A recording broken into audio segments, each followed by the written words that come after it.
Hey there, and welcome back to Cursed Seeds, an educational monster train series where we struggle through the toughest challenges around. This run falls into an interesting category that I'm definitely not going to make like a sub series of, but essentially it was described to me as a blurst run, which is another way of saying that blessed and cursed at the same time. So, what the description was given to me is that there is apparently a path that the submitter found that was incredibly powerful, but that even with repeated plays, they could not win. And this is interesting because, well, what is that? I don't actually know. How do you find a strong path and then it loses consistently? Uh, the first time mentioned, they said they played pretty poorly, and then the second time through, they don't think they navigated it particularly well. So I don't know what to make of that. We'll have to see. Obviously, some people have gotten the wins on it, so it obviously is defeatable. Definitely not totally cursed. I mean, these are pretty, I don't want to say high rolls. They're not in the 60s quite yet, but these are dominating victories. This basically means that you got through Seraph and Divinity without losing any health, which is a lot. I mean, that means you're in a very controlled, strong position on your run. There's really not much more to add beyond that. And it's hard to imagine like what is the big line here. I mean, because I saw this and I was thinking, oh well, that sounds interesting. Let me look at the clan combo, and it's Exile Stygian with Umbra.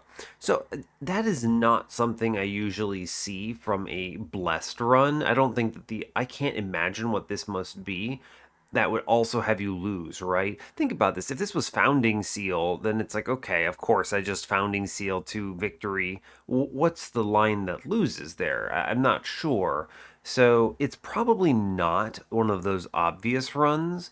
And maybe you see the, oh man, this is ridiculous, but something gets you.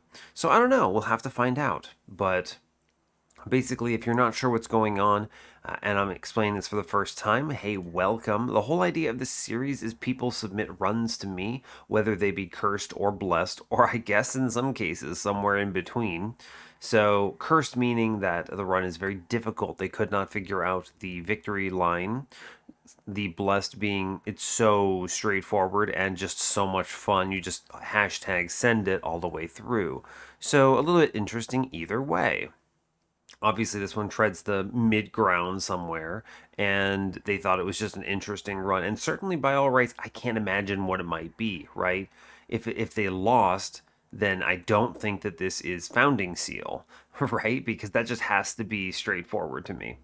So we'll see. We'll have to see. So the logs for how long this run this series is right now have been getting pretty long. Been getting a lot of submissions lately, both cursed and blessed. So I have quite a selection of things to pick from. At this point, I'm just kind of grabbing stuff that seems interesting at a given moment. And also things that I haven't played recently. So Soul Guard in this particular case, that seemed different enough. So here we go. We're currently on a 28 win streak on this series. We had an abandoned. Oh yeah, this was an interesting run because it was Covenant 18, and I don't normally get submissions that are sub 25, and I also don't normally run the submissions that are sub 25 even when I get them. But this person, the submitter, asked very nicely, so I said, okay, very well, I'll do this one, and ended up completely breaking the game. So, someone made a comment about, it doesn't seem it seems disingenuous to take a run like this and completely break it because they don't feel like the submitter's not going to learn anything. And on the one hand, that's fair. On the other hand, I do think being watchful for those ridiculous lines, in this particular case it was the abandoned winged event plus kinhost carapace, those don't always happen, but sometimes playing into the possibility that they do is correct. And in this particular case, it absolutely did. It could have been even more ridiculous, but I was just kind of showing off demonstrating it. We had triple furnace taps, repeater, and self pings that let us turn 3 Divinity very comfortably with this completely broken interaction. So, honestly, great. Yeah, that's pretty much it. I have never recorded that line on the series before or on this channel before, so it was an exceptionally cool run to do. Anyway, though, I think that's everything I've got for you.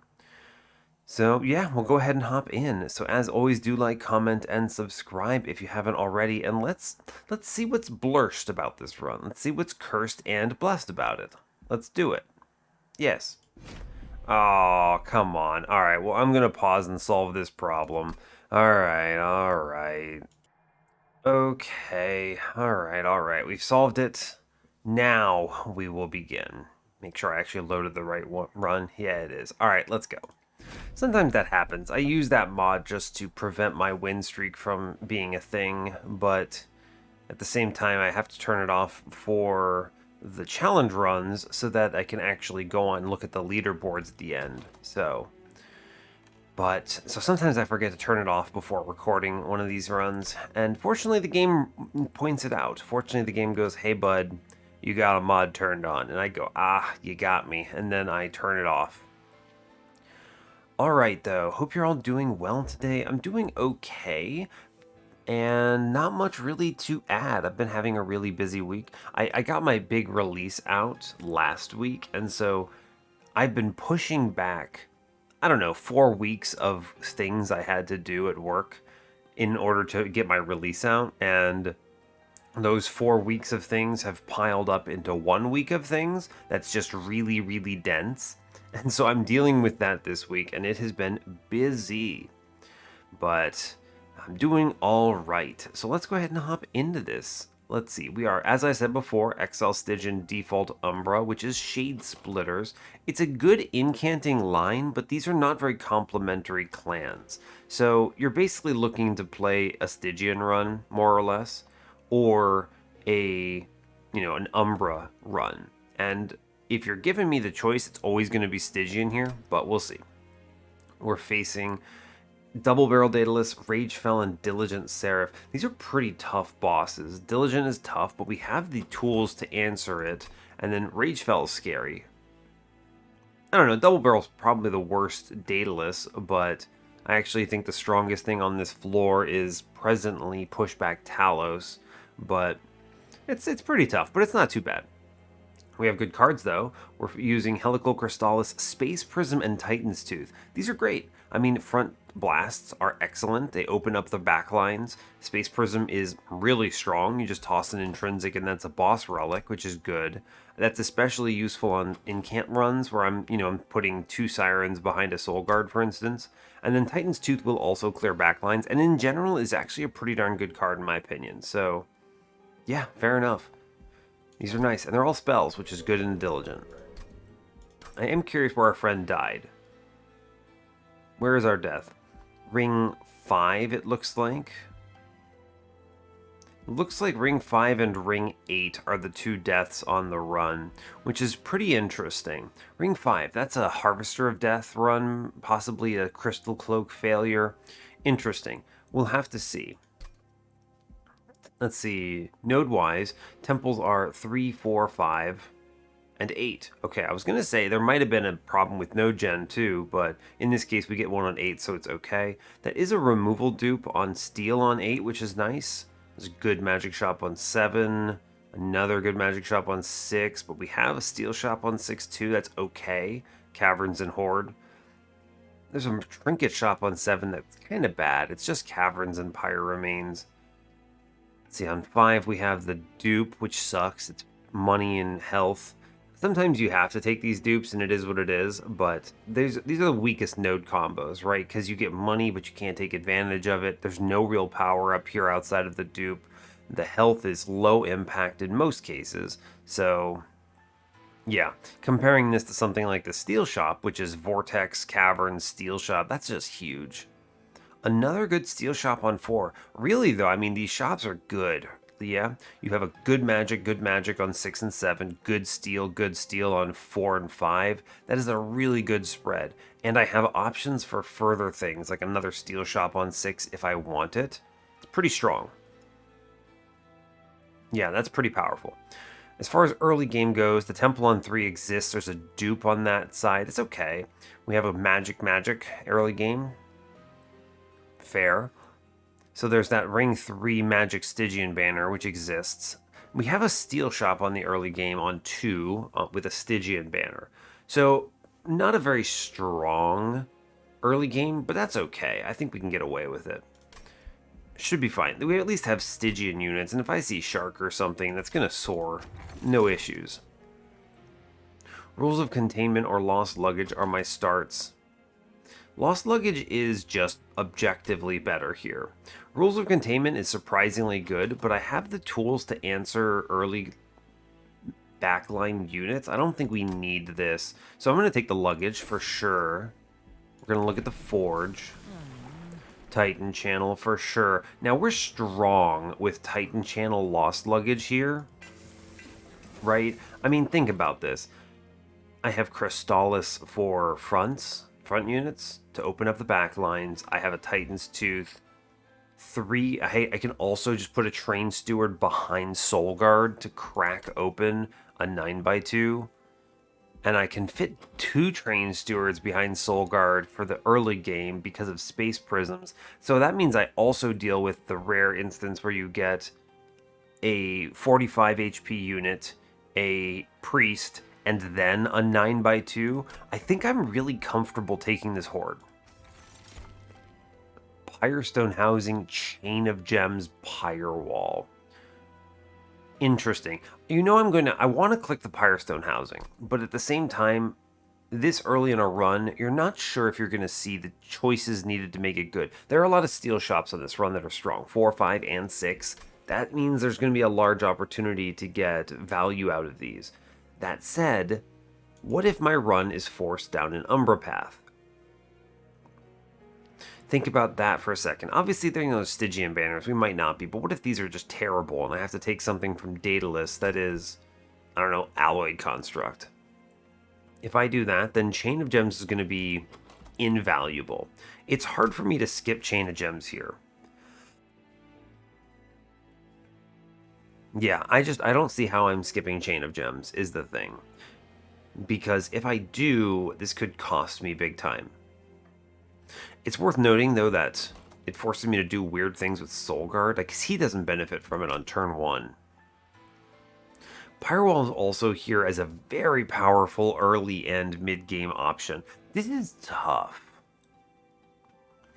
I think, and here's my call, I think with 2 Stygian banners that I'm likely going to, unlikely that I go Umbra. You'd have to see some pretty cursed stuff. I might even take a, I don't know, Stygian Sweeper. So I think I'm actually going to skip Chain of Gems. So then the question becomes Pyrestone Housing, which is purely perspective, versus Pyre Wall, which is guaranteed huge value.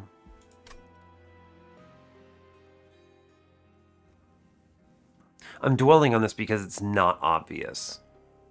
I think you could go either way on these two.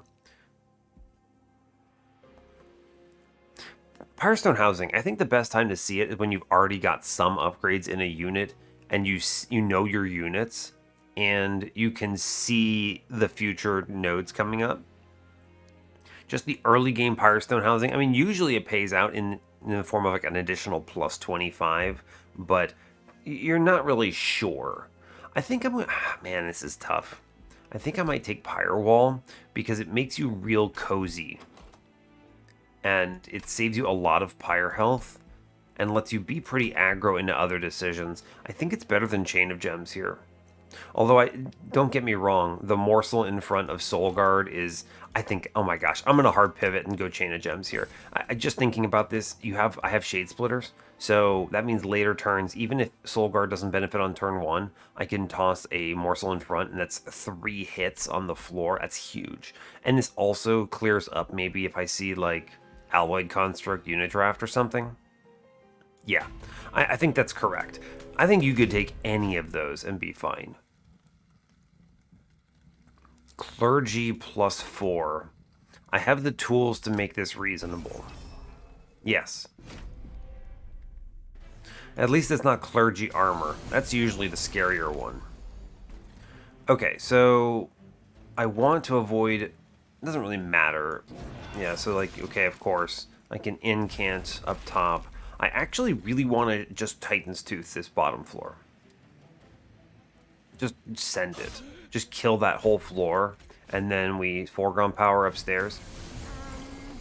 Honestly, great. I'm going to put a Train Steward up top. He gets the damage shield, and then I'm going to Crystallis down below. This also guarantees that I get the Collector because Soul Guard's not online yet. We're going to... Honestly, I mean, we play another Train Steward up here. I'd like to activate Soul Guard, so I will, and then I incant middle to kill an enemy. And I have... See, look at this. I have space here, so I can just Shade Splitter and stick this morsel in front, and it's cruising, which is unbelievable. I get an incant down below, which is big. I may as well play the morsel middle. Whatever. Sure. As long as we can deal with these frontline enemies, we are good to go. Train Steward. Kills a man. Honestly, love it. I actually get both. Alright, we win. Cool. If you have the situation where you can get through both of those and you have your top floor set up, you are golden. Foregone power. It's okay. We super win this. Good job. Soul Guard, 1v1 enemies. Alright, we get the unit. We take no damage. Great. I am going to click on Flash Freeze. It's a very strong ping to pick up here. Offering Token is a strong pickup as well for the incant, but I'm thinking Flash Freeze. Excuse me while I mute and cough. It's so dry out. I've been dealing with this in real life in a big way. It's just so dry right now. We're running humidifiers, but ugh, it happens. You know, I'm going to click Packed Morsels here. Instead of the third Space Prism, I don't need the Mind Collapse. It's not bad. I have Flash Freeze already. I already took one. Packed Morsels opens up the ability for me to lean into a pretty strong morsel line if needed, and it's a low opportunity cost specifically, card to have here. And I don't need a third Space Prism. I think that is excessive. One Space Prism gets me 6, 2 gets me 7. Yeah, we'll take that. Oh. Well, Lodestone Totem. With Titan Channel, that's winning, right? Now, maybe this is the blessed line, but how do you lose with a Lodestone Totem here? Interesting. Well, I guess we'll find out. I'm going to click on Lodestone Totem. You know, the Siren of the Sea is really strong here too. I reasonably think that could win, but the thing that's important, Siren of the Sea is reliant on seeing multi-strike from a shop or seeing size decreases. Obviously, I think we could make it work automatically with Space Prisms, but, you know, Titan Channel and a bunch of bad shops on Siren is not great. The thing about Lodestone Totem, for the record, is I just, incant, and then my Pyre kills them. All I need are plus 25s. It's the same reason why Eel Gorgon is such a good unit. You can just toss it a Lodestone, and that's it. And you're good, right? The only thing you need then is an infusion that doesn't suck, and you can win. So units that are able to take things that aren't multi-strike is usually great. So I'm going to take the Lodestone Totem here, for sure. I mean, of course, right? I love Lodestone Totem. Does that change what I'm going to do here on this ring? Maybe. Titan's Tooth's not bad to upgrade, holdover, maybe put a -2 on it, maybe a 10 in piercing. Thing is that it's hard to play, it's expensive. It's not amazing. I'd rather incant on floor.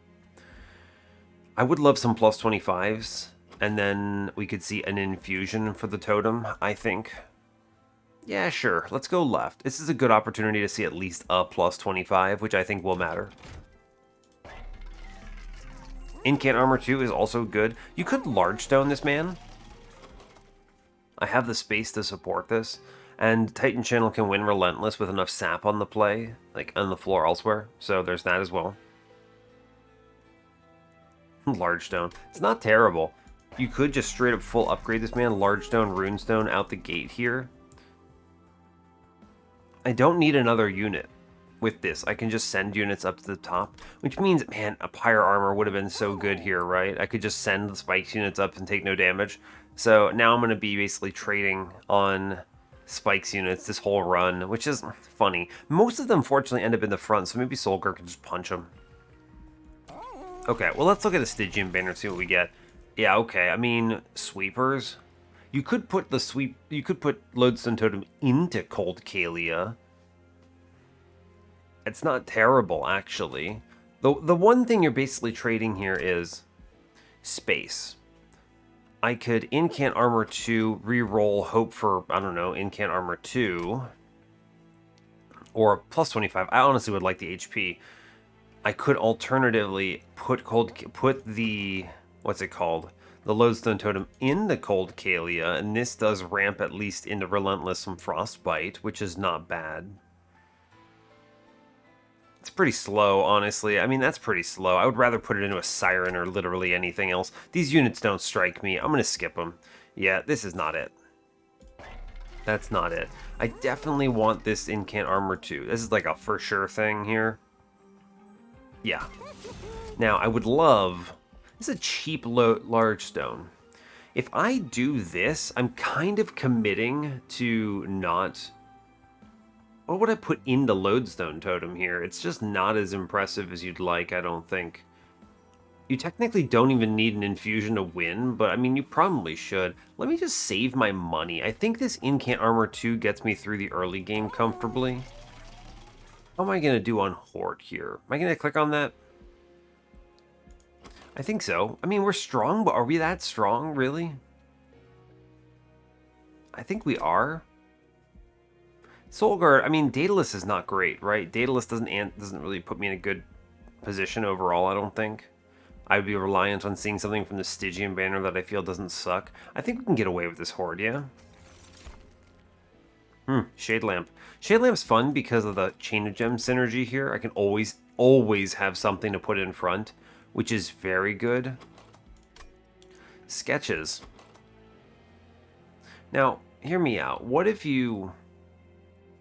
Lodestone Totem, remove Train Steward, get free sketches. What I don't love about this is that Soulguard's not on the floor. It's actually not good. What you could do is you could keep them one space, and then it plays out 3 Lodestone Totems, and then you just drop in Soulguard on middle. Now what's scary about this, though, is that there are... Which Daedalus is this? This is Conduit Infiltrators. That's exactly what I'm talking about. So floors will walk by me. That's pretty rough, especially if I didn't take... I don't think this is correct, right? Especially with the conduits online. Obviously, sketches would be great. If I were seeing this at Ring 4, Ring 5... Oh, no, not Ring 4, because Ring 4 could have conduits too, right? Ring 5. If you saw this at Ring 5, you'd go, beautiful, nailed it. I don't think this is correct. I think it's easy to get baited here by sketches because, ooh, Unga play 3 spacers, but in truth, this is not ideal for a lot of reasons. One, you don't want units to tick down their sap between mid-floor and top floor, right? And they will, which means that you don't get as much value out of the sap if you only incant just enough to get by, and people are going to do more damage to your pyre. You really want top floor incants here. I think sketches is wrong, and I'm going to take Shade Lamp. I think it's just correct here. This guarantees some serious morsel gen. I can do a lot here. Yeah, I think we're fine. I'm not going to go large stone here. Soulguard can 1v1 Daedalus with enough sap. I think it's okay. And I can just incant up the armor in front here. We're fine. Yeah, we're fine. Unit drafts, I will take this. I'm happy to. Man, I wish I had Pyro Wall right now. I mean, obviously, you look at this turn 1, I'm still going to tell you that, man, Lost Luggage is killer good, but it is what it is. Interestingly, I sometimes forget that Soulguard baits the Ember Drain, but does not waste Chain of Gems. That's true. You know, I don't want to take credit for this, but this is something that I advocated pretty strongly for in the pre-betas. So I was like, no. I know what you're doing with this top floor Ember Drain, It's a great plan, but I'm going to tell you straight up, you need Soul Guard to interact positively with it. So it does. It has like some special interactions here. Those foregone powers are actually pretty good on turn 1 when you think about it. I get some initial drains here. I do want to Shade Splitter. Ah, interesting. I'm going to avoid the Ember Drain, I believe, and instead we're going to just waste this damage shield. Sure. Cool. Our whole goal here is essentially just give me morsels or give me death, pretty much. We're going to play the Miner. I'm going to incant a whole bunch here. I'm going to play both Burdens, and then I'm going to Foregone Power. We're going to leak, but that's okay. Morsel Army. Cool. Like, it's fine because they walk and then do, what, 2 damage to me, and it's okay. This obviously sucks right now. Ooh, this floor kind of sucks, actually, when you think about it.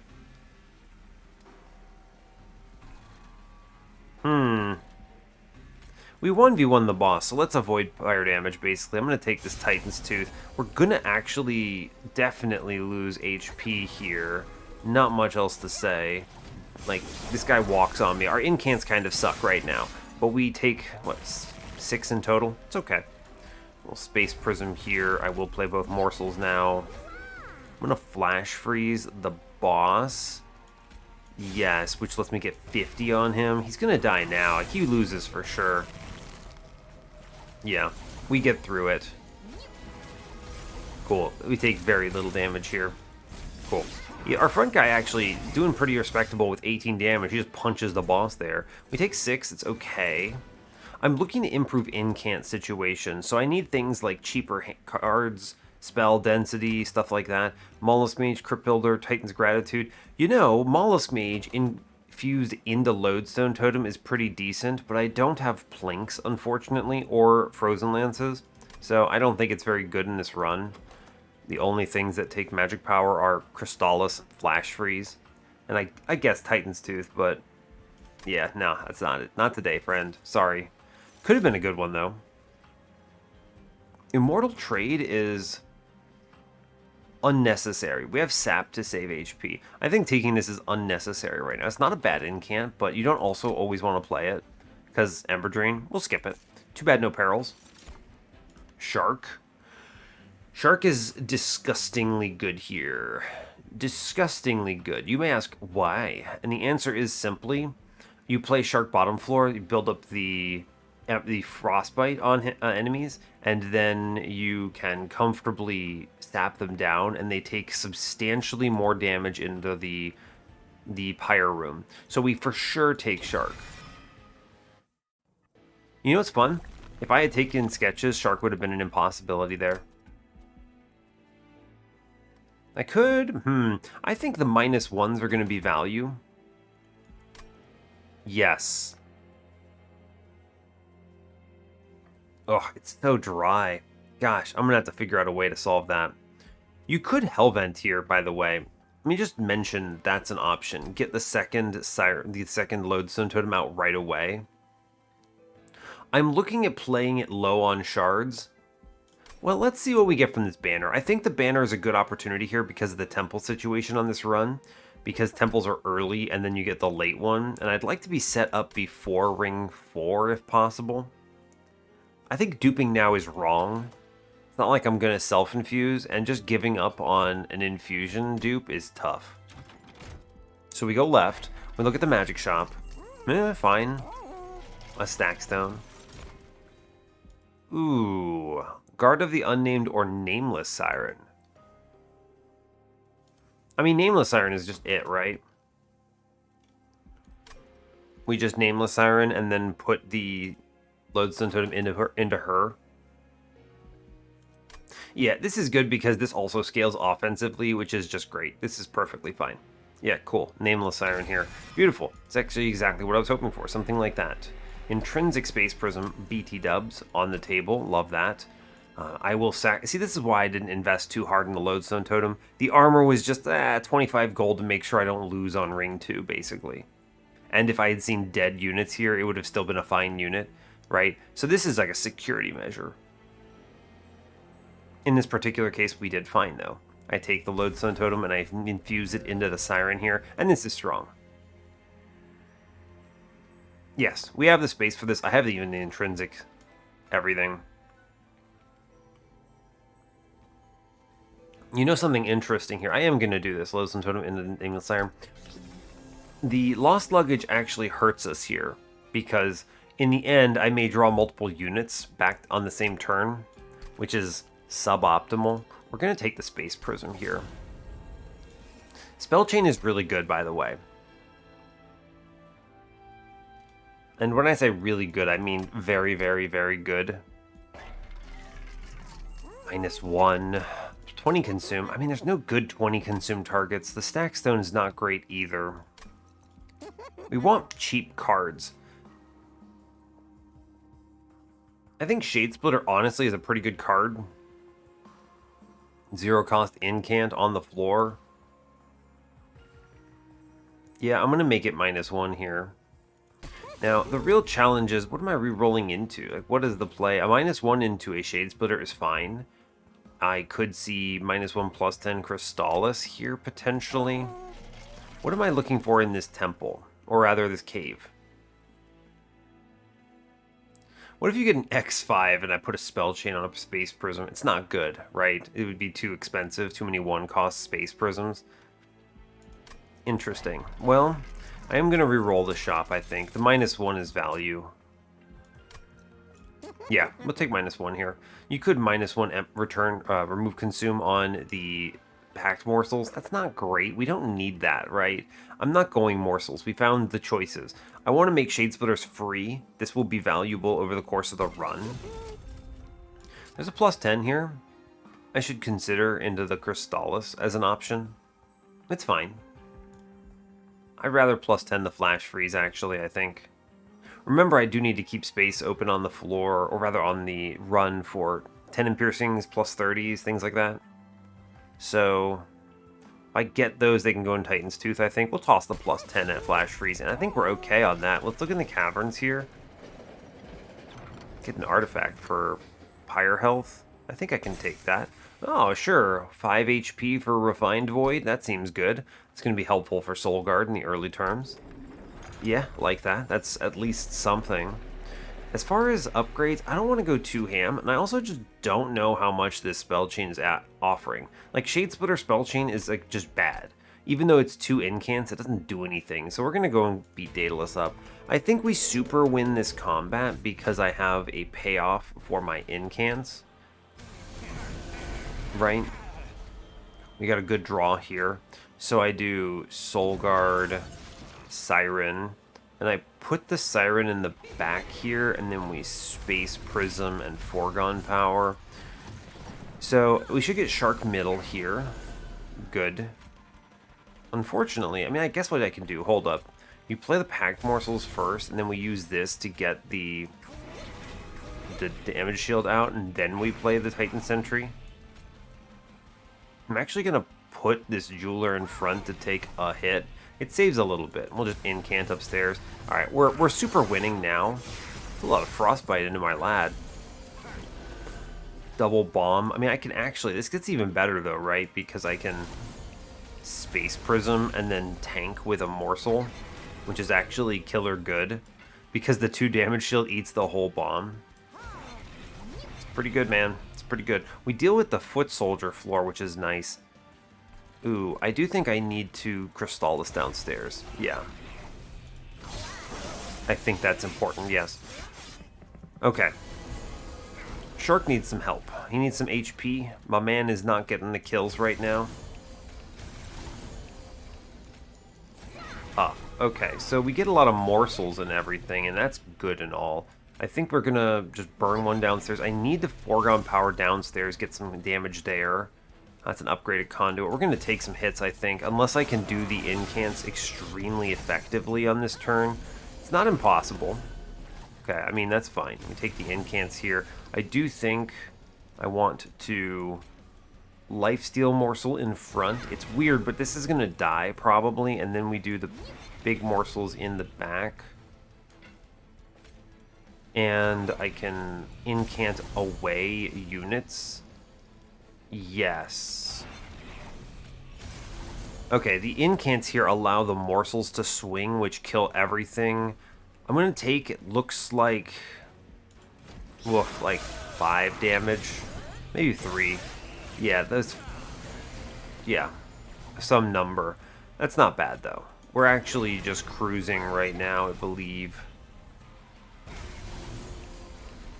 I get the morsels now. 2 damage doesn't kill them. Cool. I guess it doesn't actually matter. Flash freeze the boss now. It's fine. Cool. We get through this. I mean, we're going to be okay on this combat because the raw stats of all of my morsels are cruising. Yeah, we're fine. I do take the incants here for sure. Yeah, we have a monster upstairs. I took very little damage actually, which is pretty nifty, I think. Oh, we hit the man. We love to see it. Not great in the way of sap, but it is enough to save a lot here. So we only take a little bit, actually. 4 damage on the combat is pretty good. Ancient Synergy is a great card. Happy to have it. Although I like Spike of the Stygian more here, because I can use Spike to... Yeah, alright, we Spike for sure. This is a good one because it's a burst of sap, but also can be played at 0 cost pretty freely, which I like a lot. Okay. Alright, so I see where the blessed part of the run was. They snap-clicked the sketches earlier, and they see Shadow Siege here.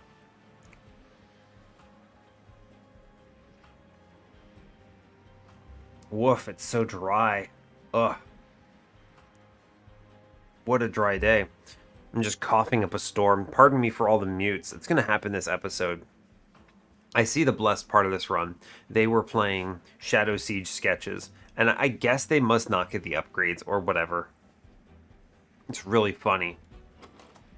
We're good though, right? I think we're fine. I'm going to take Ember here because obviously I need it for the chance where I see Shark plus Siren on the same turn. And yeah.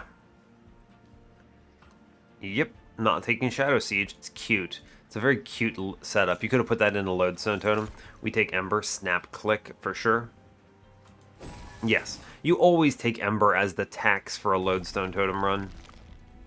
I'm going to go left, look for some upgrades here. I think those are reasonable. And I like Pyro Health, it turns out. Yes. Also, I don't need an Umbra unit. What are we seeing here? Plus 30 and a 10 in piercing. That's pretty strong. Give me an Endless. My money situation's not great. I think I normally might consider a large stone Shark. Here's what we're going to do. I'm going to put a plus 25 in Shark, not in Siren. And I'm going to re-roll this because I have 180 gold. Incant Armor 2 Quick. Quick is pointless. I'm going to take the Incant Armor 2 on Siren. This is at least... It's like not necessary, but it's enough to make the Relentless seem a little more reasonable. And I'd like to upgrade her before I consider the dupe, which is not going to be on ring 5, I don't think. Can I get away with waiting? Maybe. I don't know if I can, actually. Into, what is this, Rage Fell? I don't know, I think I need 2 of these. We'll see. At least I take the Incant Armor 2. It's something. I'm going to remove cards. We definitely need to drop 2 Train Stewards here. These cards are not incants, it turns out, and I think that incants are important. Okay, we'll upgrade Soul Guard here. This at least helps a bunch. He does a large number of hits. Dire Channel. There's no world I take it. It's Titan Channel here all the way, of course. Now, 10 in piercing on Titan's Tooth. Pretty good. I will admit, pretty good. I could 10 in piercing and plus 30 it. It's not bad. It's hard to play, though, is my problem. I'm looking for maybe 10 in piercing minus 2 on this thing. I do think we'll take the 10 in piercing. I'm not going to take this plus 30. I don't think this adds enough value. I also don't think I need to do Titan Sentry or whatever stuff. Too bad no Endless. Too bad no Multi-Strike. I could have taken 2 of those, and we saw both the bad ones. It is what it is. It's fine. Man, it really does make me want to go to this upcoming steel shop because it's so powerful. We'll see. We'll see how much money I have walking out of this combat. This could be a scary combat at 75 shards. We'll move on.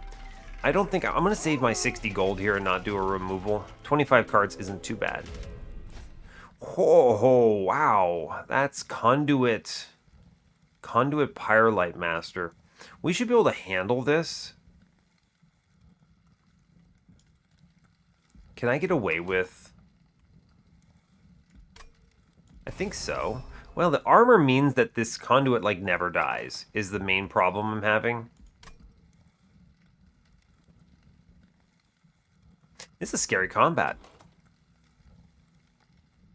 No Endless, no Multi-Strike here. I actually think... I mean, if it weren't for Lodestone Totem, I think we'd be able to get completely blasted here. But remember, I only have the one. It doesn't ramp. I don't incant that fast. I think we're actually not going to take this, and I'm going to rely on Shark's Frostbite to clear waves a bit.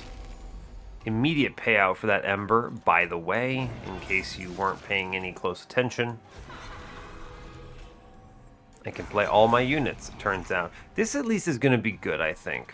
We incant a whole bunch upstairs. Yeah. I will take Miner. Honestly, I will take the Excavators here.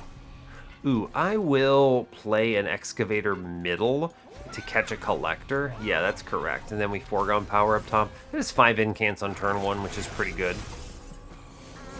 Shark, okay. How do I... We Shade Splitter first. No attack morsel. We Shade Splitter again. We get an attack morsel. Okay. With the attack morsel, if I can incant over 50... Can I incant over 50? We're definitely playing like the Jeweler, I think, up front. Am I? How do I get Collector here? How do I get the Collector here?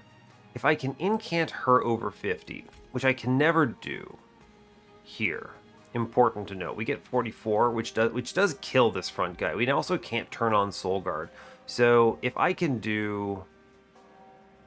It's 54 HP.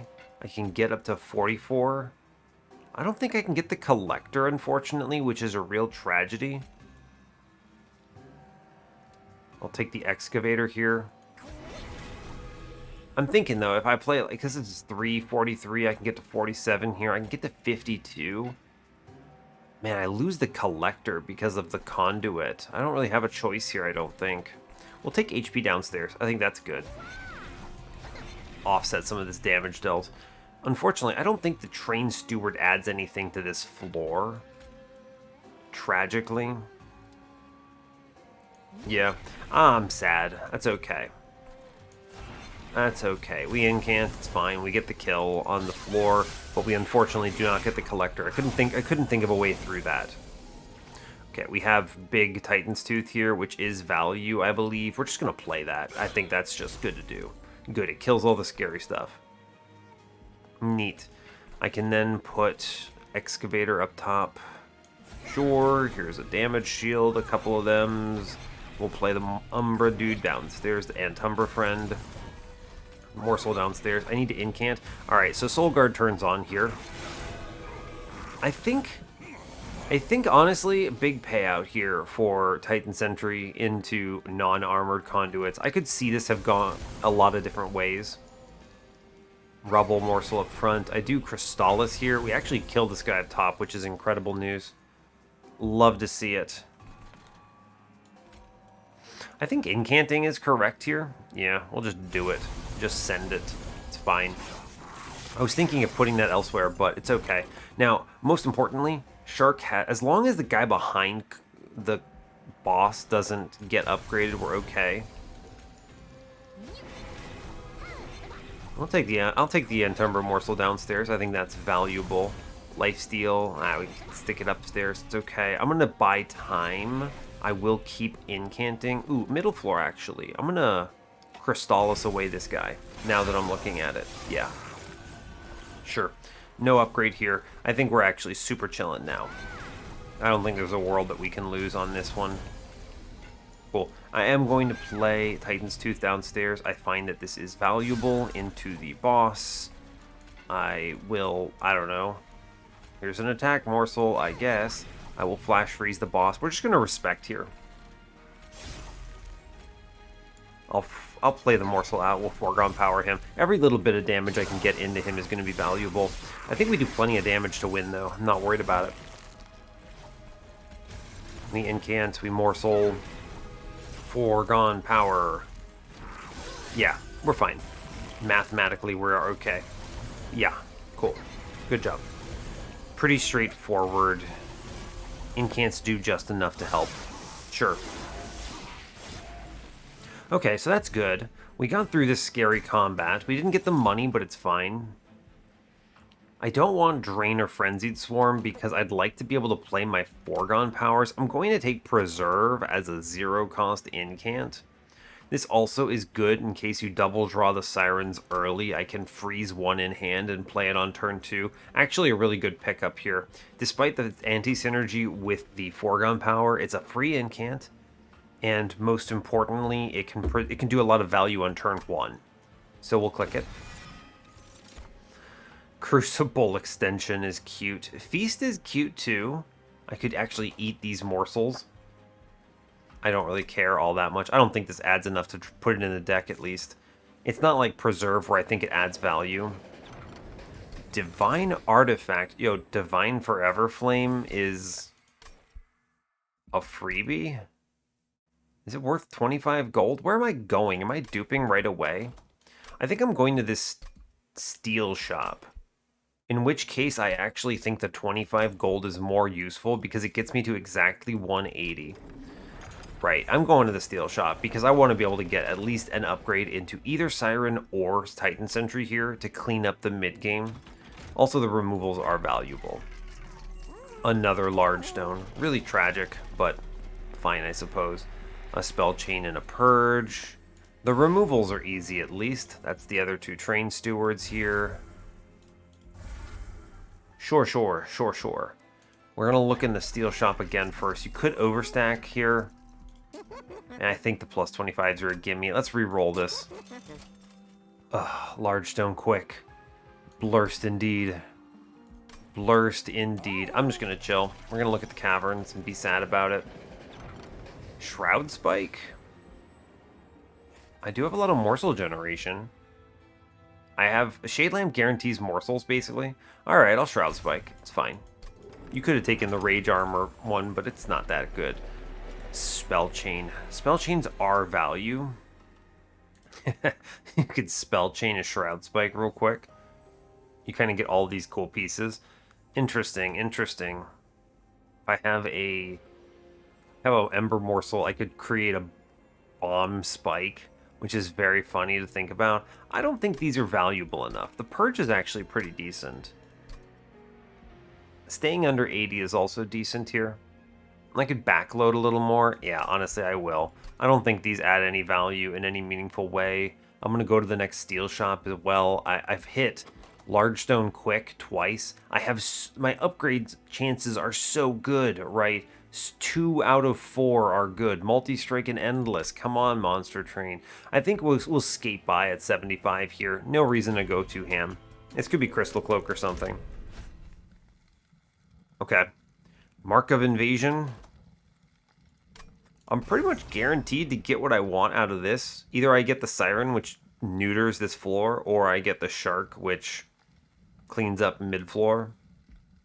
Mark of Invasion should be free here, yeah. I don't see how we lose the Harpy, right?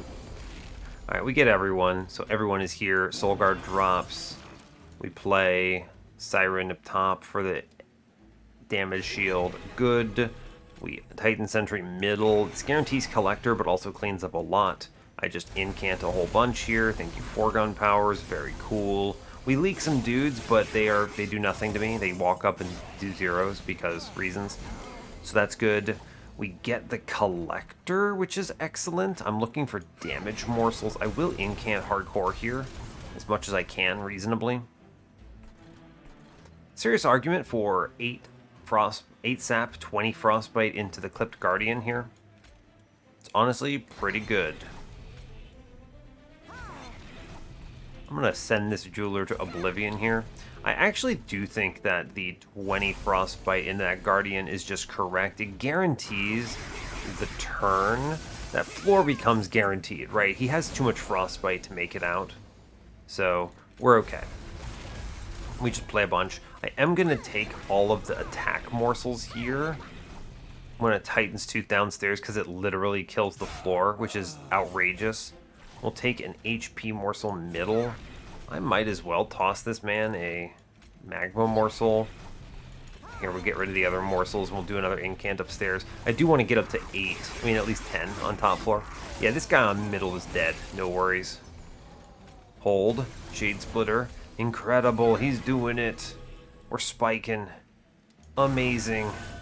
Oh, it's wildly weird. Not even that good, but fine. I can at least do weird things like freeze this dead weight, which is pretty nifty. We're clearing this floor. So let's respect downstairs a bit. Sure, we shoot a man. We play some more morsels upstairs. Fun. Cool. Shark clears a bunch of stuff. Neat. Shark getting some HP is actually pretty good here, now that I'm looking at it. Yeah, we're going to toss him the morsels that give HP. I guess I can Titan's Tooth? I mean, I will, right? Not wrong to do. The incant upstairs, it's correct. That's good. I mean, we'll take it, right? It's fine. We respect to the best of our ability. We tank upstairs, we clear that out. I do think killing the Crystallis on bottom is good. Get some more morsels. We like it. Take some HP. Damage shield is fine, I suppose. We'll take an HP on middle. Incant is strong. I guess I could have played the Preserve first. Yeah, I probably should have. Okay, I mean, I think we get through top floor as long as I respect here. Right? As long as I respect. Do things like Crystallis into the boss, Frostbite, stack it up. That's 35 Frostbite. We do some incanting here, I think we'll be okay. Yeah, little bits of incant go a big way here. I have the Ember to just flat out play Titan's Tooth, which is strong. Can face tank with some morsels here. Cool, we get it. I mean, it's not glamorous, but it doesn't really take much here, is the thing. Yeah, 0. We actually save Soul Guard thanks to the sap here. So we get through this combat. Now, how am I feeling about the upcoming combats? That's tougher. Siren Song is not bad. You could incant up a floor and then Siren Song it out of the way immediately. I don't love it. It's a little bit problematic because it potentially prevents me from doing things like playing my foregone powers because I could discard the Siren Song. I don't like it here. Second Preserve, Titan's Tooth. How many spells am I at? 5, 6, 7, 8, 9, 10, 11, 12, 13, 14, 15, 16, 17, 18, 19, 20. I have 20, so I'm actually okay into Diligent. Let's just skip these. I don't want to take bad cards here. Another Shroud Spike. You know the Prism Retrieval is actually pretty okay. 0 cost incant, and it might be able to pick out one of my units if I have excess Ember on a turn. I'm going to click on him. Prism Retrieval is a good pickup here. Either a free card or a draw through, and I will look at the third steel shop. You cannot stop me. I have such good odds of seeing good things here. Yo, Golden Vault is huge. I'm going to spend most of this on Spike's units, but it's huge here. Okay, steel shop. Come on, I swear to God, Lodestone. I swan to John if you give me another quick. Okay, endless. Alright, Shark is online. Good grief, what a run. Give me an overflow for Shark? No? Fine. I'll take the random Wormkin consumable.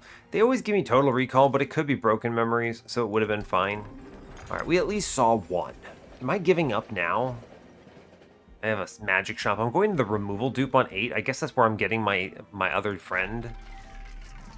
I guess I'm not giving up on that, right? I suppose not. I can't see a reason to do it. True. True, true, true. I think that's fine. Okay, well, I'm gonna chill, I suppose. I don't want to give up on the multi-strike yet when there's an potential really good removal dupe steel shop at the end. I don't think this plus 25 or whatever is going to make or break the run. And I do not need the money in the middle. We're going to just chill. Remember, I can always get it by duping for the to get up to 90 and then taking the 10. So we're not at risk of being slow or behind. Now, of course, we're not actually that powerful here, but I am very pleased that we've managed to at least get one of our upgrades here. I think it's, I mean, glad to see it. It could have been like we just totally miss everything. I would have been mad, just completely mad at the game. But we can at least do some frostbite value here, which is good. Glad to see that. Well, we're just going to incant when we can. I'm going to play a bunch of attack morsels upstairs. They're good. We will incant. There's no reason not to. Flash freeze the boss. Every little bit matters. Shark perishes, but that's okay. Here, we just send some morsels to the Shadow Realm here, I believe. Incant. Keep doing it. We're not going to get a lot in the way of sap. It's just an important thing to keep in mind here. Okay, remember, you play the morsel first so that I can play the shark downstairs. We do punch through a little bit. I take some damage here. Yeah, it's like 4, right? Oh, Golden Vault instead. Right, Golden Vault exists. Good stall. Good call. Good call. Incants are... Ugh, excuse me on that. This dryness is murdering me. I will Shade Splitter once here. I think that's correct. And I'm actually going to Titan's Tooth downstairs. I think the extra Frostbite into the boss is important. An Incant is a decent trade. We're fine. I'm going to Incant the Shade Splitter here, and that will be sufficient. Sure. I don't think these turns are terribly hard. I'm looking at just getting damage into the boss, basically. Shade Splitter. Value. Play the Excavator. I mean, our other friend is going to perish here, unfortunately. He dies. I do think I'm going to spike the boss for 15 Frostbite here, because I kill this front fellow. It's not much in the way of incants. I could just do a bunch of incanting. What if I instead do, like, Shade Splitter here and Shade Splitter, and they just don't give me... Okay, great. Good chat. I was going to say, and then they could give me the thing I want. But in truth, they do not, apparently. Fun. Well, I'm just going to Shade Spike then. Shroud Spike, rather. Sure. Play some stuff out. Does not really matter to me. I guess I could zero this out and get my morsels. Yeah, that's fair. I'll zero this out and take my morsels here. That's fine. I'll take it. No worries. Could have been much better. I was hoping for the Shroud Spike on Ember for, you know, everything else here, but apparently not. Should have played that morsel in front, I think. I take another ping. Oh, man. Unfortunate. Another small little 25 gold lost. It is saving some pyre health, though, which is valuable.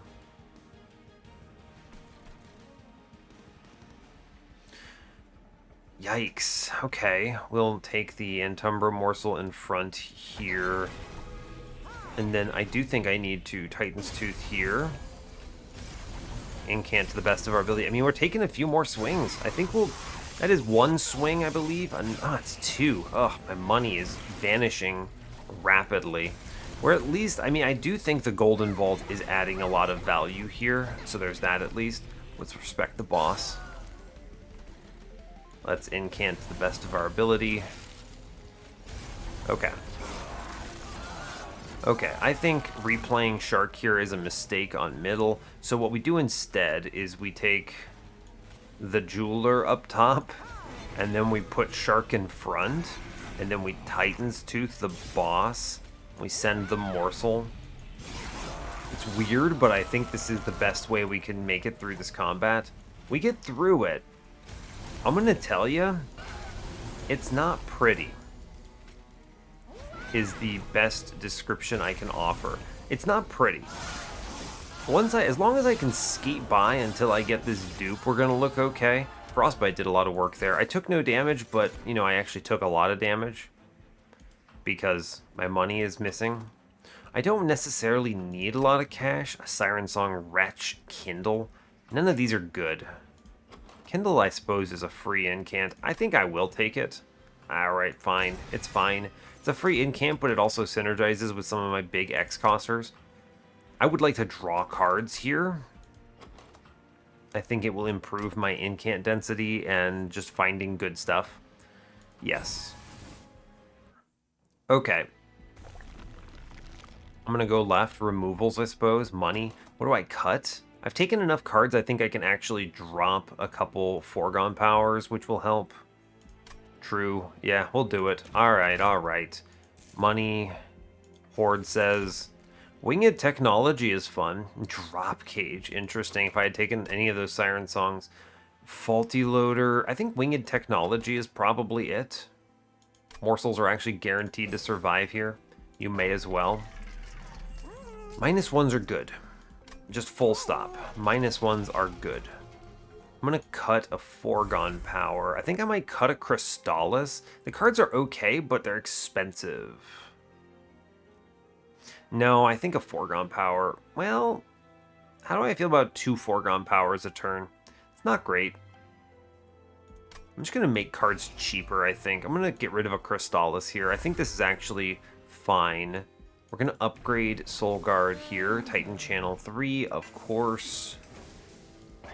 Magic Shop says -1s are good to be played into Shade Splitters here. These are just strong incant cards. 20 consume, I could do that on a Crystallis, get rid of it.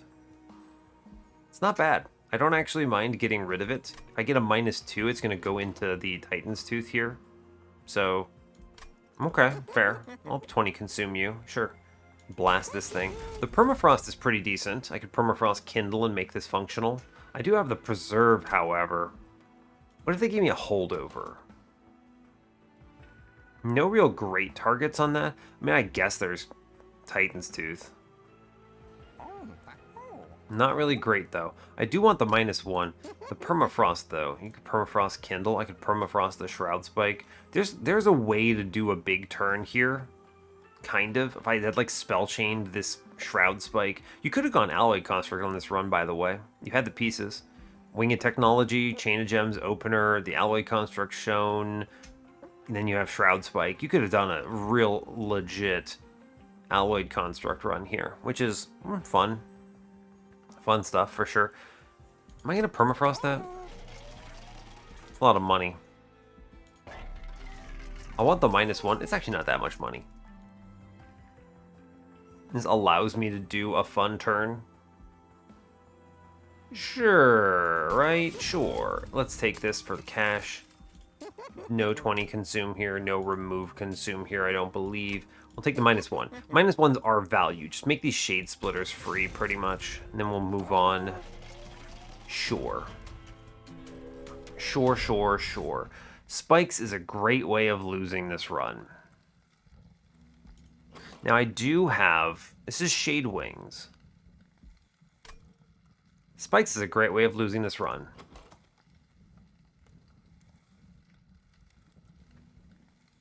We don't have multi-strike. I don't have a second Siren. Nah, we turn this off. This is I don't know. This run is fine, but it's not that good. Ah, we didn't get our Shark on this turn. Impressive. Just play a bunch of cards, I suppose. Morsels have a disgusting amount of everything. I can Permafrost the Shroud Spike here and then Foregone Power. And we actually hold on to it. That's fine. We'll Shark Middle here, which is good. He at least does something. I should Titan's Tooth. Middle? This guy scares me. Right? He scares me a lot. I kind of like the 15 Frostbite on him. I'm going to actually Titan's Tooth downstairs. I think that's better. It kills a bunch of stuff. We can take Morsels on top floor here. And I'll play the 0-cost Prism Retrieval. We're not strong yet, is the thing. We're not strong yet. Look at these 0-costers up top. I'm going to play one for sure. Now, I do want to Shark bottom now. I'm going to pivot on that. This guy beats my face in if I can't incant very well. And we're definitely not incanting very well here. So there's that. I think this is a matter of just blast this guy with 5 sap. 3 sap. It's actually 3, 4, 5. 3, 4, 5 sap. He goes to 8, which is 16, which is enough, which is an okay number of rounds. I think we kill him here, yeah? Yeah, we can pull it off. No, we foregone power here. That adds it up. I think he dies without hitting me, right? Yeah, I thought so. I'm trying to math fast here, but you know, it is what it is. So here's the play. I would like a Kindle first here. Good. I'm basically going to play Magma Morsel here and spike it. Mid-floor gets killed, cool. Man comes downstairs, great news. I'm gonna spike here. 171 attack is great. Yeah, just no risk on this. We just hard spike it up. We incant a bunch. We're gonna make good progress here. Yeah, good job. Good job. That damage bonus is important. Let's see, Shark kills middle. Great work. Morsel's chilling upstairs. We do enough damage. Good work. Cool. We're okay. We have done it. Yeah, great. Good work. Honestly, not much to add other than incant and then blast right now. Cool. We get through this combat without taking any appreciable amounts of damage, which is important, friends. Important. It doesn't matter where things go. I might as well put the excavator upstairs. We'll replay Titan Sentry. I'm going to Jeweler middle because I don't want to give damage shield downstairs. And I will Titan's Tooth here because it kills the men, which is great. We'll take the Jeweler Miner thing downstairs. Sure. Here's just a whole bunch of morsels. Cool. We clear downstairs. Great work. We incant up top. Great work. We're actually in really good position from number-wise. We Frostbite the boss. Yeah, every little bit matters. Cool. Every little bit matters. I'm actually going to Titan Sentry for the damage shield here because it buys turns, which is funny. I'm happy to do that. I'm going to hit the enemy. I'm going to flash freeze them. I'm going to preserve one of the dead weights. We easily get through this combat. I do 400 damage on the floor. I can put Shark in front. We're cruising. I think we actually already win. We do. Great work. Go team. Blast the enemy. Random damage shield. Cool. We actually take like no damage to our floor. It's fine. It's fine.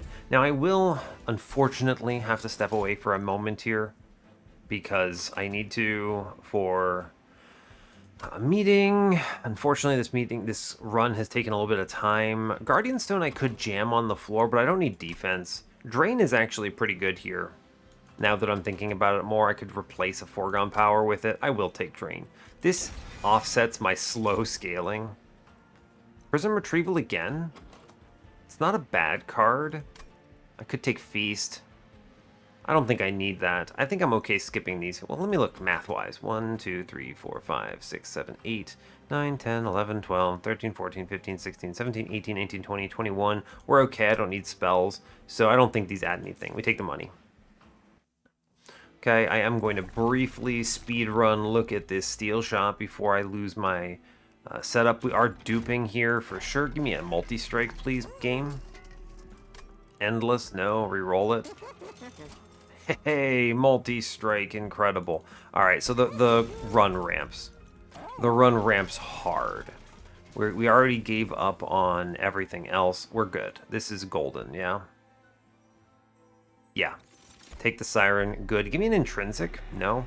All right, so Intrinsic would have been nice on the Preserve here, but we didn't see it. It's fine. I don't have to take anything. I'm at 105. I can remove cards.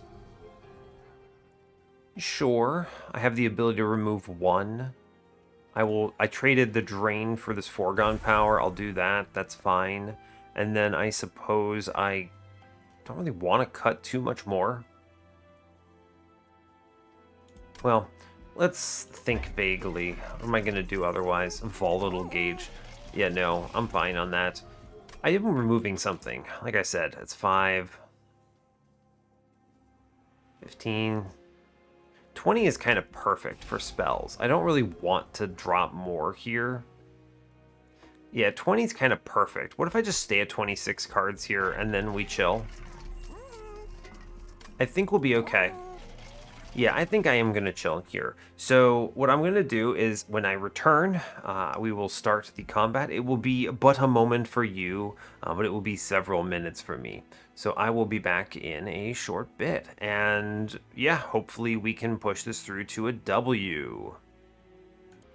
All right, and we are actually back sooner than I was expecting, in fact.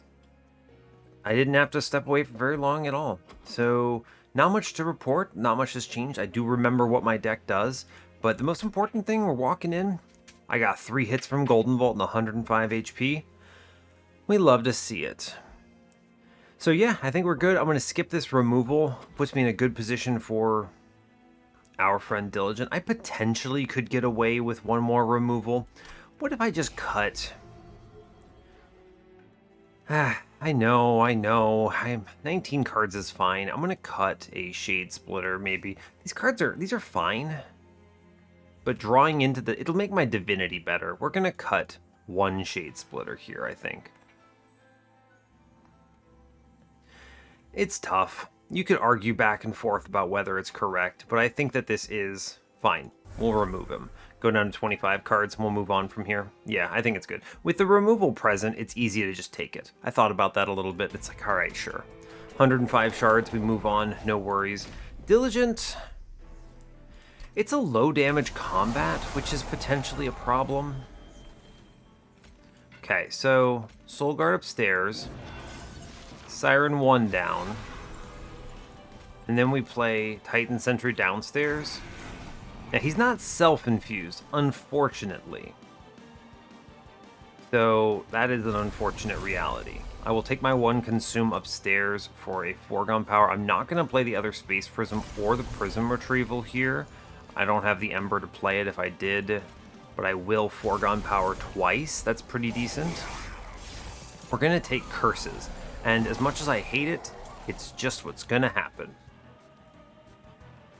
Now, I think because of the order I did things in, I have to drop in the Siren for the Ember Drain here.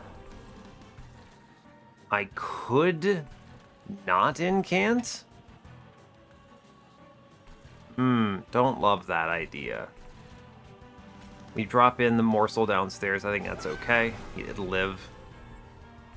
I think what I'm going to do is I'm going to play the Self-Mutilation, except I hate these Vengeful Shards. They're going to hurt my Golden Vault value, but I don't really think I have a choice here.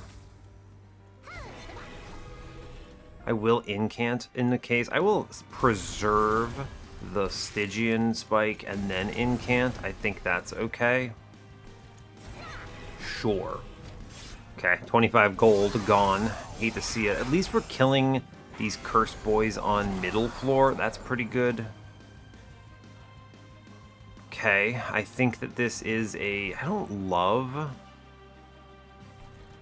So what I can do is I can actually use one of these morsels to bait the damage shield, which I think is correct. We can shark downstairs, and then I can consume up top for the incant here. I do think I need to... We need to be incanting a lot here. I don't have a choice. Yes, I have to burn that card, sadly. Huh, interesting. My Morsel Man lives downstairs, which is actually kind of funny. And then we foregone power. There was a chance it hit the Titan's Tooth, but at least it drops out the bad card there, so that's okay. We lose some HP. Or, you know, this is the Diligence Special, is the way I will describe it. I could hold out this Kindle for a Shroud Spike. I don't think it's correct. Yikes, what a bad draw. What a tough one. I think I have to incant. So I'm going to Kindle, and it's going to just be burned, and that's going to have to be fine. I don't think I have much of a choice here. We need to play cards, I believe. This will help. We play out a bunch of stuff. I can stop all of this damage with the flash freeze here. Okay.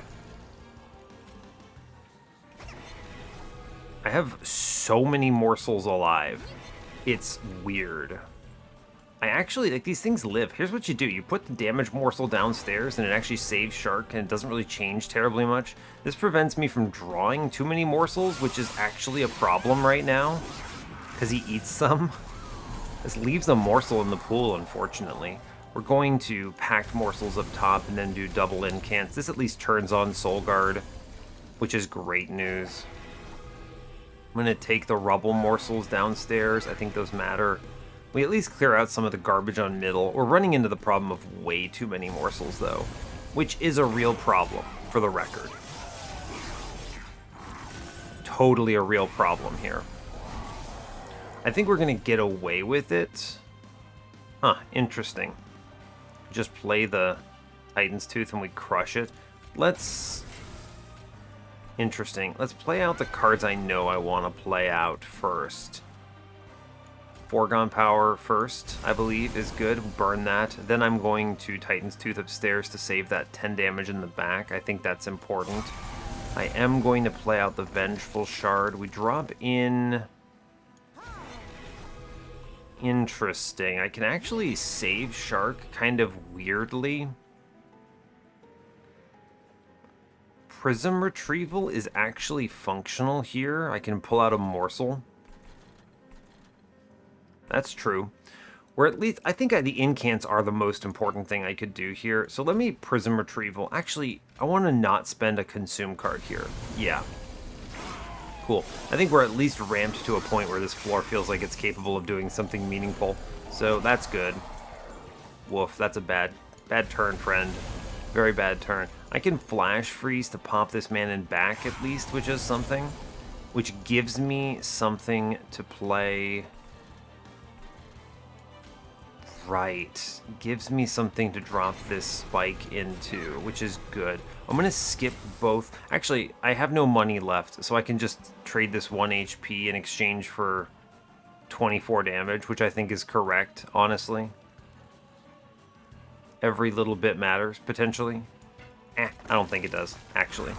In this particular case, I don't think it adds enough. We're going to be using Sap to win this, so may as well save the old 1 HP. Okay, a lot of curses. Really not great. Gonna need the double incant upstairs. Lay out the bad stuff. Damage shield goes upstairs. We're gonna tank that 6 HP here. That's pretty solid. Shark? Shark live? Maybe? Alright, fair. He tries his hardest. The multi-strike we found actually helps a ton. Now... 8 Sap has disabled Seraph, and I don't want to draw Shark next turn. Man, this is rough. All of these morsels are really bad. Let's take the damage shield up top. I will just incant here then.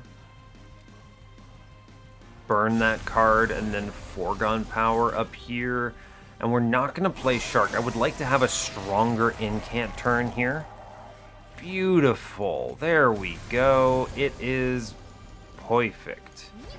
Cool. And then you just drop Titan's Tooth, we drain the boss, and then we Prism Retrieval, and we are golden.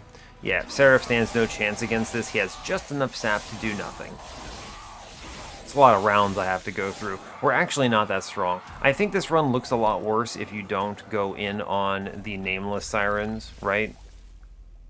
Obviously, hitting the multi-strike at the 11th hour is a big deal too, but, you know, you can't promise that you're going to do that. I think we skate by without it. We just take a whole bunch more pyre damage there. Now we can go ham. Although this is a really bad turn 1 because I hit both Sirens. Woof. We hate to see that. I am going to play Shark. It will contribute a lot to my survivability. Just play a whole bunch of incants here. Man, rough to see my Prism Retrieval on this turn, too. It literally gave me everything I didn't want on this turn. And none of the things I did. We're going to leave the Prism Retrieval in here. I think it is correct to do so. Like, you could play it and just burn this card out. Make my redraws slightly better. But the thing I want to avoid here is I want to avoid the chance where I top deck the Prism Retrieval when I redraw the deck and then miss the opportunity to play the Siren. And this, I think, is more important than anything. Shark World is not self-infused, for the record, but is good enough, is the way I will describe this. Good enough. Damage shield is huge here. I want that for sure. I will take the damage here. Just get this morsel killed middle, that's fine. I do think it is time for Titan's Tooth and then 2 sap here on the Divinity. Changed my mind. It's actually much more correct to blast downstairs here. Yeah. Then we spike upstairs and Foregone Power here. This at least disables the Divinity forevermore, which is good. We have a refreshed Shark down below. Interesting. Well, I can do some pretty nasty things here, huh? With this Kindle on this turn. Yeah, I can. That's pretty good. 8 Ember. I'm going to play Umbra Morsel in front as a tank, then the Magma Morsel. I wish to play Shark on bottom. The sadness of being not self-infused here.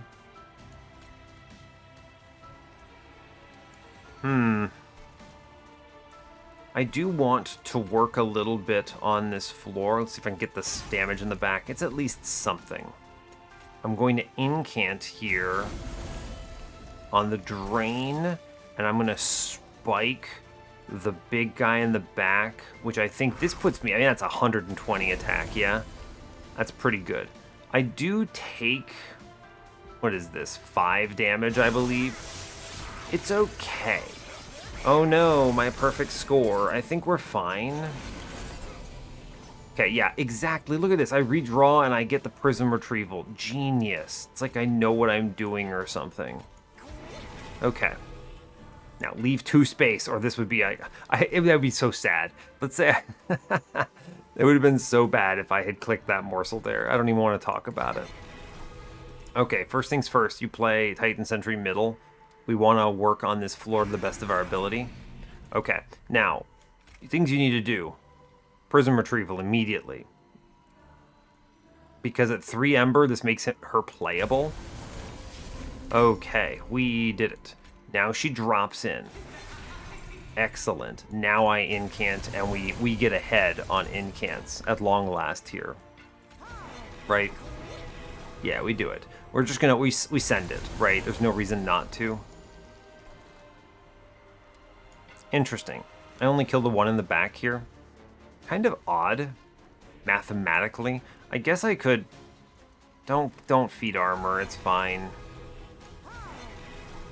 Ugh. Guess I could do this. Doesn't really change terribly much. The shark lives, this other thing dies. It's not great. I'm gonna incant upstairs. I don't love what I've done to that middle floor, but I do want to get rid of this stuff, so I think that'll be okay. Top floor is not gonna look great. We do get the incants at least, which is solid. I will be playing a bunch of those. I do also see a Crystallis here, which I think provides a lot of value overall. 6, I mean, I'm taking a little bit here. I think we want to play an attack morsel up top. Does at least a little bit.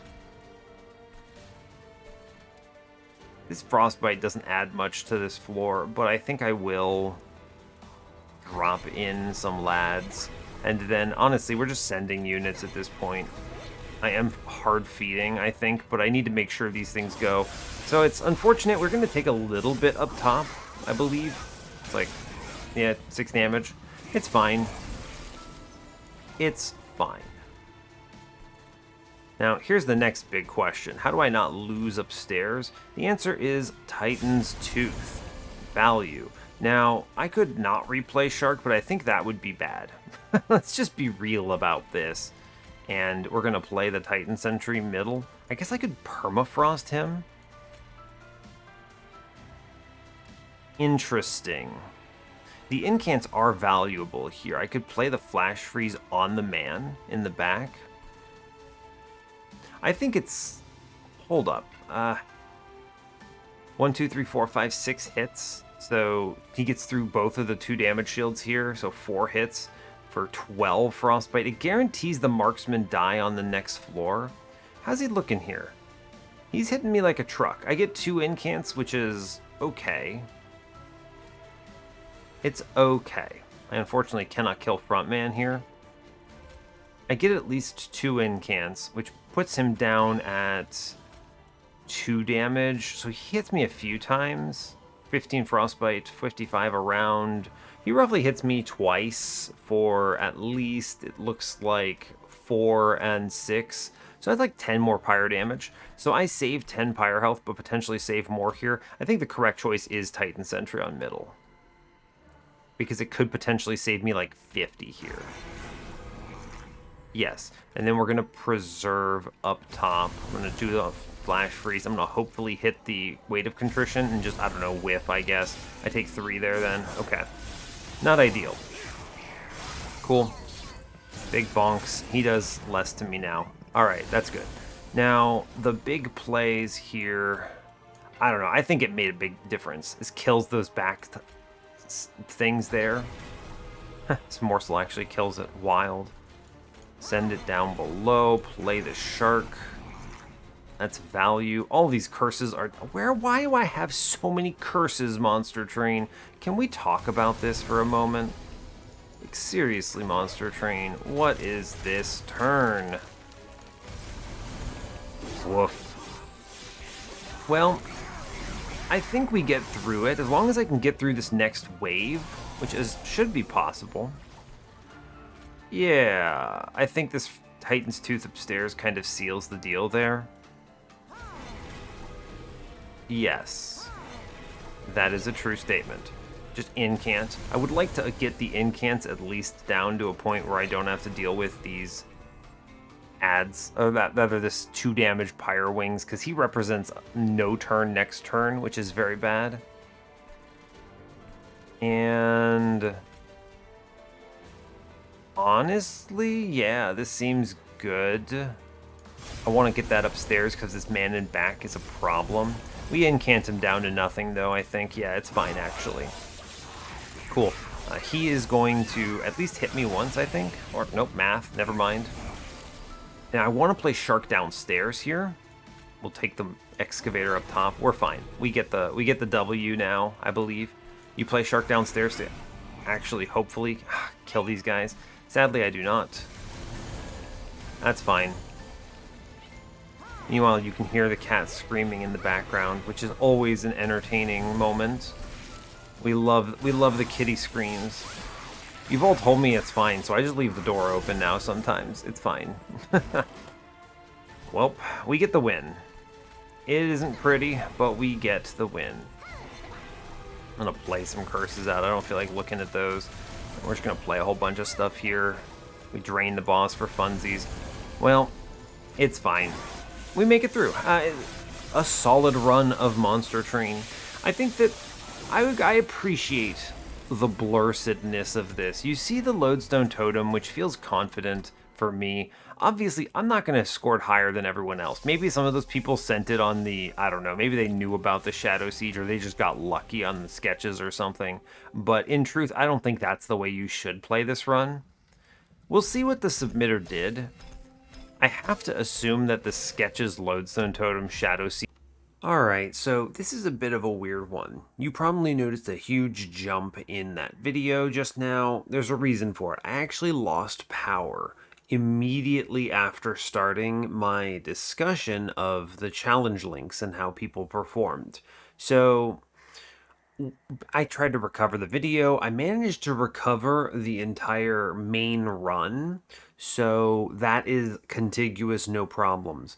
I am having to, however, re-record the end of the video where I went over the challenge links. I'll have to string these together later, and as a result, it's going to be jarring, right? Especially if you're watching or listening. I think I got cut off right in the middle of a sentence or something. Anyway, we at least finished recording the run in one segment, which is great. So I will look back at my run and kind of explain what I did here. So the main thrust of this run as I approached it, and of course, bear with me, this is the day after, the morning after, with me trying to recover that. Basically, I'm playing Lodestone Totems into Nameless Sirens. This is one of the interesting things about Lodestone Totems in that you can and should consider just putting them inside of another unit. This is a change that happened, I believe, in the 2.1 patch or whatever it was, where they made it essentially the abilities whole thing, but you have to deal with +2. Honestly, you basically turn another unit into a Lodestone Totem. This is really good for things like Nameless Sirens and things that can help soften units up. It's a good strategy. This is something that I strongly consider a lot of the times with Lodestone Totem these days. You don't have to use the totem itself. Reasons you might consider the totem itself is if you want the one space. If that matters to you for some reason, which it might, right? There's a lot of reasons it could, because space is power. Then you just can do that instead. Just leave them there for the one space and then put something else in them. But there's usually not a lot of great choices. A good example of something that works, Glacial Seal, actually. But it's a classic line in my opinion if you do, some kind of super lodestone totem and then you have a Titan channel in the back, because he can win 1v1 on Relentless no problem. And he softens up floors as long as you can ascend things up, and having done a lot here. Now, that said, this run was weird because I had to do my dupe on Nameless Siren very late. This meant that I had poor sap generation throughout most of the run. We did manage to avoid taking any appreciable damage in the mid game, which is pretty shocking. A large part of what made this possible is the damage from the Nameless Siren here. I think this added a lot. Also, I'm pretty confident that Golden Vault sank like 75 gold or 100 gold in the mid game, so that also prevented the damage from coming in. But otherwise, this is straightforward, right? I mean, I'm playing Umbra cards in order to quick incant. I'm using Drain to augment it. I have 4 -1 Shade Splitters just so these are free. And it was pretty straightforward, honestly. Titan's Tooth ended up being incredible. Love that card. It's really good, especially with the DLC upgrades. Did some cheeky things with a Shroud Spike here and there via Kindle. And yeah, I never ended up doing the Titan Sentry self-infuse. I think this is something I could have done in this run and it would have been a good strong point. But again, I don't feel like I needed it here. Which sometimes you do, sometimes you don't, and that's okay. It also depends on node generation, but Titan Sentry is a very flexible unit. So otherwise, I think this run was pretty straightforward. It was a good, I don't know, Soul Guard and Lodestone Totem run. There is a bait here in the sense that there's that sketches in this run, and I want to look at the losses because I think they may have gone that route. Yeah, so this is the submitter. A few factors to keep in mind are they probably took a ton of damage on that conduits. Yeah, 77 on ring 4. This doesn't surprise me. So this run has a big bait on it. You see Shadow Siege, you see Lodestone Totem, and you see sketches. But the thing is you see these components so early. I think you also probably take a little damage on 3. Yeah, you do. And this is because Daedalus the Experimental, as the More Boss information names it, has conduits on it. So you're guaranteed at least conduits ahead of when you pick sketches, and you can use Soul Guard to soften this a bit, but it's going to be a problem regardless. This person has Shadow Siege infused with Lodestone Totem, which is actually incredible, in my opinion. Wow. Absolutely incredible. That's crazy. So the truth of the matter is that I think it is a bait in this particular run to go the sketches route because of when you see it. and how malformed your line is at the time you've seen it. You haven't had a chance to clean this up, and you basically put your run down to a huge risk of, well, what if I hit conduits on ring 4? Do I lose? And if you look at the 77 damage, that's basically, I mean, you can recover from that theoretically, but it's clear that they didn't. They lost. Before they even reached Relentless, they did nothing to the boss here. So, that's a huge risk. Additionally, I mean, if you're, I don't know how much HP he had at this point. They could have had like 3 life left for all I know. If it's really low, I mean, you probably still skip this trial because you don't take trials if they kill you, right? That's just an important factor. So, but yeah, a pretty wild setup that this kind of got where it did. I do think that it's viable to do the sketches route, but usually I will be picking this after ring 4. That's an important one because then I don't have conduits to deal with that are using haste anymore in the run, and that's the important takeaway. Taking this early requires you to have a very strong champion that can stand alone. A good example of this that I think is good if here is Marchlord, Echo Right Marchlord, because you can just hatch the egg on top floor, right? And then he beats up the conduit floors decently enough that you're not going to lose. You have pings for the conduits, you might be able to shoot them out, and you have a lot of tools in order to get your sketches floor functional. In this clan combo, we did not.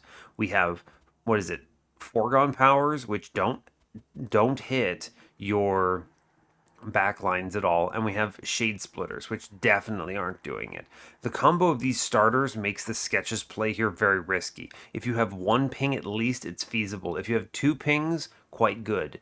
If you have like pings and also area of effect abilities, cards like Vent or something like that, I think you can pretty consistently play the sketches into that floor.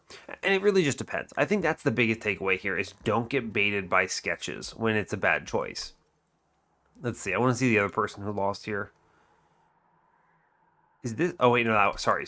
The other person who lost is here. Right. Where'd you lose? Let's see. So I think this run is a loss. How are you losing? It's to Diligent. Okay. This seems like a weak Relentless. Interesting. Yeah. Interesting. You got a pivot on here for what is this? Cold channel pivot? I don't know if I would ever do a cold channel pivot on Soul Guard like this. That doesn't seem good, especially with the counter synergy on Lodestone Totem. Other things that matter here.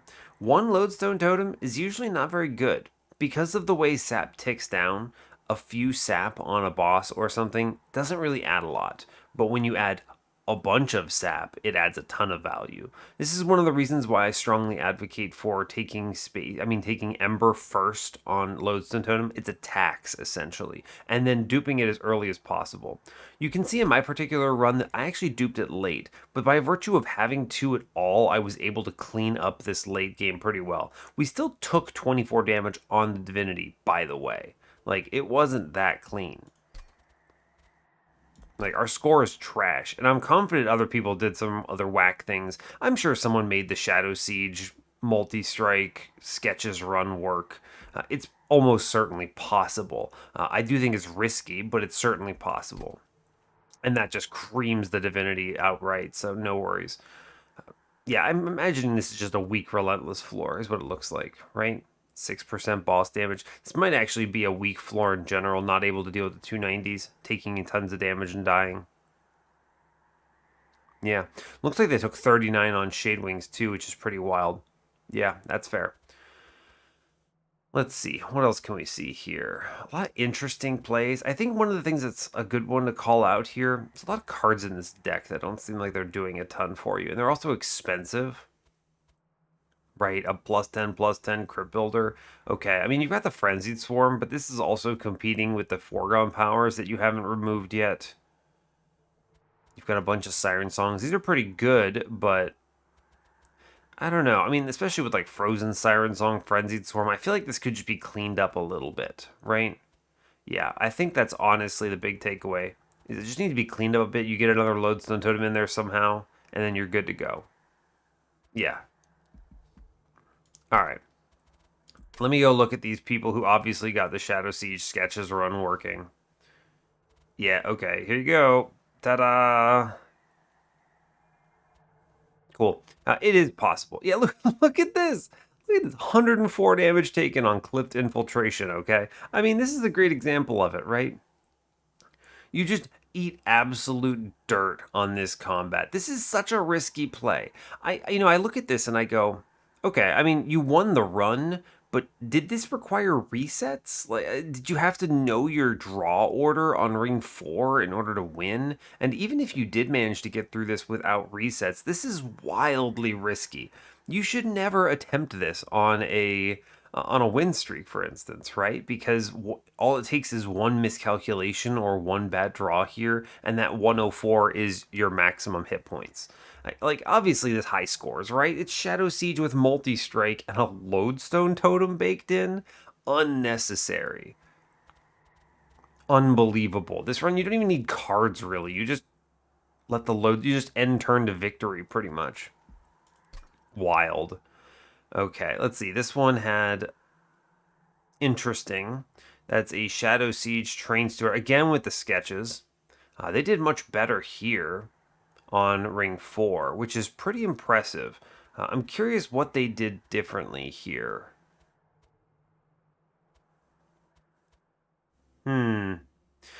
So what it seems like maybe happened is they took the cold channels pivot on ring 4 in an attempt to clear the backlines on ring 4. And this can come down to, do the backlines get upgraded or not? Because remember, they get damage shield when they get upgraded. So if you're using Soul Guard exclusively to deal with those guys, then depending on your draw orders, you might be able to pull this out, right? Things like the Spell Chain Holdover Offering Token, they're low value, but they're 2 incants per card, and they show you other cards and can replace the blights. So the dead weights, it's possible, right? This could be just get lucky with the specific amount of shards you had here, which is something to think about. Again, I don't think it's a great idea to have done this. This is a weaker overall line than this guy's YOLO, full YOLO take 104 on ring 4 approach, but so this obviously scores a little less, but in the grand scheme of things, it is a cleaner ring 4. And then once you get going with the Shadow Siege, I mean, the run is a joke, right? It is a complete joke. Yeah. Kind of weird that they only had one Shadow Siege in the end. If you're going to commit to this line, why would you not dupe this guy, right? Like, the Nameless Siren has one hit, and that's it. Like, she's not even that great. She's like a Lodestone Totem with a bigger stat block, basically. I don't know. I mean, you would definitely dupe the Shadow Siege. This just beats the hell out of the floor. I don't know. It doesn't really matter all that much. I mean, once you have this kind of setup composed, it's not too bad. The problem is the risk, right? And I'm reasonably certain that in this particular case, hold up. You know what made this easier? This person took rules of containment. That's wild.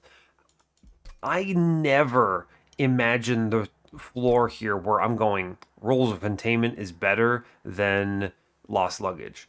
Cannot imagine ever making that decision. But in this particular case, I don't know, maybe you just guess correctly or you know in advance. The rules of containment actually helps a ton here because that just insta kills unupgraded bosses, unupgraded conduits, right? You stay low on shards in a ring 4, and you can guarantee with the rules of containment that you're not going to have any problems here. That's actually wild. So the pick of rules of containment cleans this run with Shadow Siege up.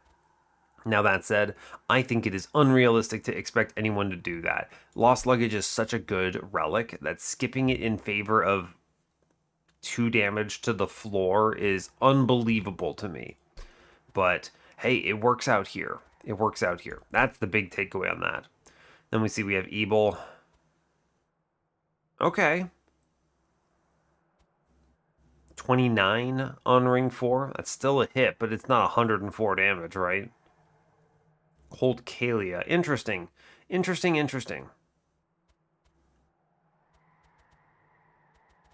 Curious. So I guess this one again maybe just stayed low on shards, got lucky a little bit. This is a 120 finish, so I'm not entirely surprised that this was able to be cleaned up. There's a lot of late game shards that you could take. You could stay wicked low into ring 4, and then things like mine collapse or whatever can reliably deal with those ads. It's an important takeaway too.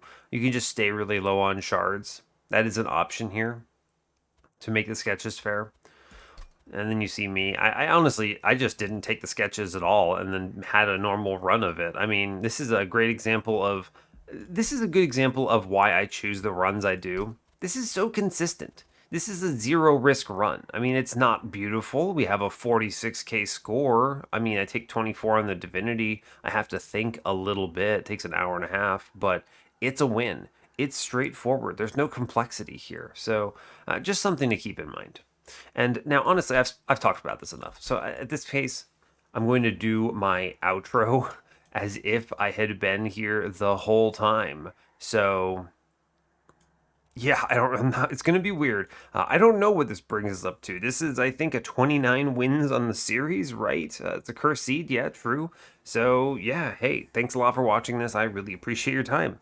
As always, you can give the video a like or a dislike if you want. You can subscribe to the channel if you want to see more, and stay tuned for what's next. Take care, folks.